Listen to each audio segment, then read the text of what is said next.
সিলেটের মেজরটিলায় ডাক্তারের বাসায় গৃহপরিচারিকার রহস্যময় মৃত্যুর ঘটনায় ঘটেছে। পুলিশ জানায়, শনিবার রাতে লাকি আক্তার নামের ওই গৃহপরিচারিকাকে মুমূর্ষু অবস্থায় সিলেটে জি ওসমানী মেডিকেল হাসপাতালে নিয়ে আসা হয়।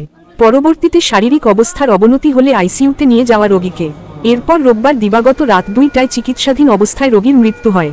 রোগীর স্বজনদের অভিযোগ, মোহাম্মদ জাকারিয়া নামের ওই চিকিৎসক নানা ধরনের শারীরিক নির্যাতনের কারণে ওই কিশোরীর মৃত্যু হয়। এছাড়াও এর আগে কয়েকবার মেয়েটিকে শারীরিকভাবে নির্যাতন করা হয়েছে বলে দাবি করেছেন তারা।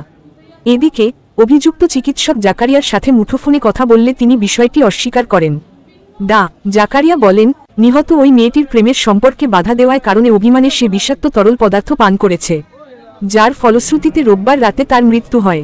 শাহপরান থানা পুলিশ জানায়, শারীরিক আঘাতের চিহ্ন না পাওয়ায় পোস্টমর্টেম না করা মৃত্যুর কারণ এখনও নিশ্চিত করা সম্ভব হচ্ছে না।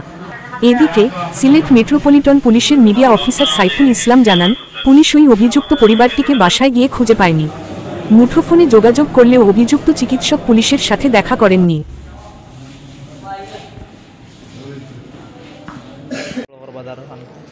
তো আমার বাতিজা গেছে গিয়া হয়েছে যে ওটা ধরে আমরা একটা পয়েন্ট মেডিকেল সিলেট আছে ওখানো বাসার, তো তারা ফোন দিছে অসুস্থ হয়ে গেছে যে মেডিকেল নিয়ে আইছে। আমি আইসি আইয়া জিগাইলাম ফোনে, রেডারে আর খাইছি নাই কেন কইলে যে হয়েছে তো খাইলিছে, গ্লাস কিনে খাইলিছে, খাইয়া বাথরুমও হামাইয়া খাইছে। আমরা আর এটা দেখছি না, পরে গেছে বলে। আমি জিগাইলাম যে কয়টার দিকে এটা করছে বলে, তো এশার নমাজের সময়। তো আমরা দরজা আঠাইয়া রাখছি এসার নমাজ। আমি হলাম নমাজ ভরে খালা খালুরে ফোন দিব, এটা জানাইমু। আগে অনেক 10 বছর থেকে বাসা 2-3 মাস আগে গেছে, তারা খুব নির্যাতন করছে, ওয়ার টোয়ার দিয়ে বাইড়াইছে বা মারছে বা আগুন দিয়ে একটু জায়গা ফুলাইছেও। ও ফুলিটা গেছে বাড়াই, পরে তারা যেমনি হোক যে কৌশলে হোক তারা বুঝাইছো যে আবার আনছে। আনতে গিয়ে ছাগলির একজন মানুষ তারা আত্মীয় এর মাধ্যমে আনা নেওয়া করে। সর্বশেষ অবস্থাটা পড়ে সর্বশেষ অবস্থা হইল গিয়া যে পরে তারা সব চলে গেছে এখান থেকে, আমরা রাখি এখানে সব চলে গেছে। তো রায় যত সময় গেছে অবনতি হয়েছে। হ্যাঁ, রোগী 2টার দিকে মারা গেছে, 2টার দিকে মারা গেছে। ডাক্তাররা কি বলছে? ডাক্তাররা বলছে যে তো এখন যে আগে অনেক কী খাইছে বা কীরকম কী হয়েছে তারা পুরা ক্লিয়ার কিছু বলে নাই ডাক্তাররা এখন পর্যন্ত, বা তারা কেন ফাইলপত্র এখনও রয়েছে বুঝলেন, আমরা এগুলা ক্লিয়ার এখনও কিছু পাইছি। তো এরপরে তারা হইলে যে তুমি নিবা কিনা অভিযোগ করবা, তো আমরা এটা অভিযোগ করছি। আমরা ওটা সুষ্ঠু তদন্ত অভিযোগ যে এরা নির্যাতন করছে, আগেও করছে, এরা আগেও নির্যাতিত, এই মেয়েটা এরার কাছে আগেও নির্যাতিত হয়েছে, আর এখনও আমরা এটা নির্যাতন হয়েছে। নির্যাতনের কারণে পুরো যদিও কিছু খাইয়া থাকে, তো ওরা নির্যাতনের কারণে খাইছে কিছু, ওটার সুষ্ঠু তদন্ত বা বিচার করি আমরা। আমি আমার ইচ্ছারি খাইয়ে বইতে আছে, একটা হঠাৎ ফোন গেছে গিয়ার লোক উঠে যেন একবার তা আপনার উসমানি থাকবা। আমি বললাম উসমানি কিতার লাগে, আপনার ফুরির বেদনা করে আইয়া।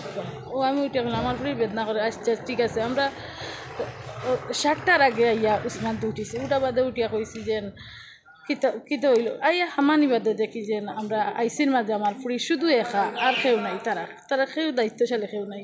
দেখিয়া হলাম ইতাখানে শুধু ফিন্ন একটা, শুধু ভাড়া একটা ফরক, আর তলে কোনো জামা জুমা কোনটা নাই। ও আমি দৌড়ে বাড়ি আইয়া হইলাম যেন ফোন লাগাও যেন তারা তুইয়া গেল। তারা তো ফোন দিয়েছেন, আমার ফোনও তারা যোগাযোগ করছে, করিয়া কইলাম তারা 4জন মানুষ আইছে। আইয়া আমার উঠিয়া কইছে যেন তোমার ফুরিয়ে লেফটিনও গেছে গিয়া শারপিক খাই দিছে। আমি উঠে শারপিক খাইতো, আজটা 10টা বছর আপনার তোর গেছে শারপিক খাইতো।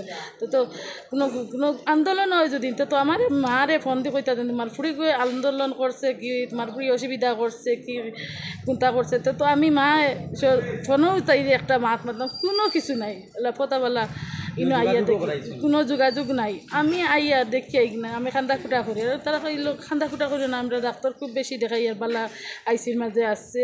ও আমি আইসির মাঝে থাকলে কি দিল, আমার পুরি তো অবস্থা বালা নাই, সারা শরীর পাড়া চিরা আর ফিন্ন কাপড় চোপড় নাই। আমি কী অবস্থায় আমার ফুরি, আমি না তুমি খান্দিবে না, আমরা আসছি তোমার লগে পাশে আছি কইয়া। তারা কোনো মানুষ শুনতে দেয় না, আর খালি গুফনও আমার লগে চায়, আমার বেটার লগে চায়। আমরা 2জন মানুষও আইসি, খালি চাই আমার লুকাই লুকাইতে লুকাইতো আমি উঠিয়া কইছি না লুকানি হবে না, যেন সঠিক খবরটা হোক যেন আমার ফুড়ির কী হয়েছে। উঠি হয় যেন আমরা তো তেরাবির নামাজও গেছি আর আপনার ফুড়িয়ে খাই লিছে ফোনও কইছেন খালি শুধু আমার ফুড়ির পেটও বেদনা করে আপনার তো একবার তা হোক। আমি তো আর অতখান জানি না। ওটি আমি কইলাম যে আপনার কিতা করা যায়, ওটা আমরা ফাঁসি আছি আর তুমি তাকো দেখা যাক। খাইল খুব মাদান তাকে খুব বেশি এমনকি আমার বাচ্চা শিকার মুরার ইয়ে করে করতে সময় আমি কইলাম যে আমি কিতা করা যায়, আমার ফুড়ির এই যেন ঘটনা আমি কিছু সাহায্য চাই। ওটা না আমরা সাহায্য করুন কইয়া রাত 9টার সময় তারা আইসে 4জন মানুষ, মেয়ে 3জন আর ছেলে 4জন। আই আমার কয় কি তোমার ফুড়ি মনে করো এটা সার্বিক খাইছে এবিলাক আমরা কিতা করা যায়। আমার ফুড়ির দুদিন বালা হতে তো আল্লাহর হুকুম হয়েছে ভালো হয়েছে। আমার ফুড়ি আমি সমঝি আমার বালাও না, আমি আমার ফুড়ি সমঝি আপনাইতে সপ্তাহ দিয়া আপনাইতে হসপিটাল ভর্তি করাই দিছেন, আপনাইতেও দায়িত্বশালী। আমার ফুড়ি বালা করে আপনাইতে দিবে। আমি খুব বেশি কান্দা উঠে আমার কোনো উপায় না, আমি সুস্থ বিচার চাই। আমি খুঁজতে চাই না আমার ফুড়ি না নির্যাতন করে তারা মারছে, আমি সুস্থ বিচারটা চাই। আমার ফুড়ির মুখে সার্বিক তারা অত্যাচার করতে মারিয়া তারা মুখের মাঝে আপনার বর্তমানে আমার বুড়ির মুখের মাঝে দাগ আছে, রক্ত আছে, শরীরে দাগ আছে, আত্মশেষ আছে। আমি সুস্থ বিচার চাই।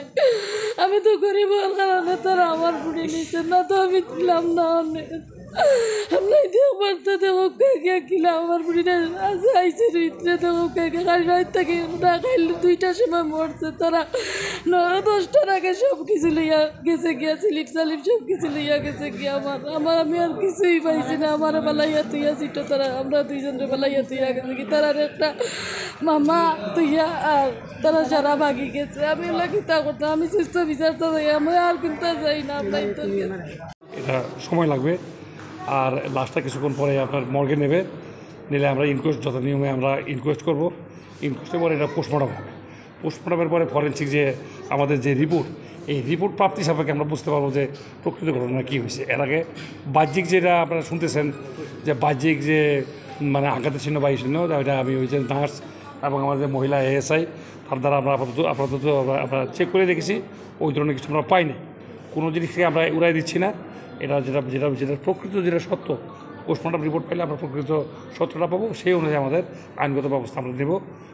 এর কোনো ব্যর্থ হবে না। আঘাতের চিহ্ন বা আমরা এখন পর্যন্ত দেখিনি। তারপরে যখন এটা ইয়েতে নেবে আপনাদের বলে কী বলে ইয়েতে নেবে মর্গে, তখন আমার যে মহিলা এএসআই আছে তারা দিয়ে সম্পূর্ণ দেখে আমরা এটা ইনকোয়েস্ট করবো। যেখানে মাথা থেকে পা পর্যন্ত সমস্ত কিছুরই বর্ণনা এখানে থাকবে এবং আমরা ডাক্তার এই পোস্টমর্টমের জন্য দেবো। পোস্টমর্টম যখন হবে, পোস্টমর্টমে আপনার মানে যে অরিজিনাল যে চিত্রটা সেটা চলে আসবে, সেই অনুযায়ী ব্যবস্থা। পুরো ঘটনার যে অভিযোগটা কীভাবে আসছে বা কী ছিল না, অভিযোগ আমি এখন পর্যন্ত পুরোপুরি ওনাদের কাছে শুনিনি, যেহেতু ওই মেয়েটা ওইখানে প্রায় 10 বছর ধরেই নাকি ওখানে কাজ করতো। এখন কী কারণে কী হয়েছে বিস্তারিত মেয়ের মা আছে, মাত্রাতে যাবে, আমরা আমাদের যে আইনি কার্যক্রম আছে সেই কার্যক্রম শেষ করবো। মেয়ের বাবা মা আত্মীয় স্বজনের সাথে বিস্তারিত ঘটনা শুনবো। তারা যে অভিযোগটা দেবে সেই অভিযোগের আলোকেই আমরা তদন্ত করে মানে যেটা চূড়ান্ত যে ফাইন্ডিংস সেটা আমরা বলতে পারবো আপনাদেরকে।